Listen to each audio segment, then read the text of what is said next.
Welcome to the Slop Temple. We pray this video helps. In this video, I will explain how to make eggs better. To start, always choose fresh, high-quality eggs. They truly make a difference in flavor and texture. When cooking, use medium-low heat to prevent overcooking, ensuring your eggs are creamy and delicious. A small amount of fat, like 1 tablespoon of butter or oil, in your pan will also help achieve that perfect, non-stick finish. These foundational steps are crucial for elevating your everyday egg dishes. Now let's talk flavor. Seasoning is key.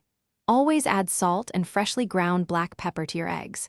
For an aromatic boost, consider fresh herbs like chives or parsley, which add a wonderful brightness. If you like a little heat, a dash of your favorite hot sauce works wonders, or a sprinkle of shredded cheese can add a savory, rich dimension. These simple additions can transform your eggs. Different cooking methods yield different delightful textures.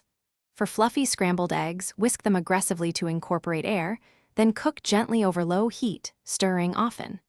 To fry an egg, use medium-low heat for crisp edges and a beautifully runny yolk. For delicate poached eggs, simmer water with a splash of vinegar, then gently slide in your egg and cook for about 3 to 4 minutes until the white is set and the yolk is soft. To truly elevate your eggs, try some advanced tips. A small splash of cream or milk, about 1 tablespoon per 2 eggs, can add incredible richness and make scrambled eggs extra tender. Always serve your eggs immediately after cooking to savor their perfect temperature and texture. Finally, don't forget presentation. A garnish of fresh herbs or a sprinkle of vibrant paprika can make your egg dish look as good as it tastes. Thanks for watching. Consider subscribing if we helped you.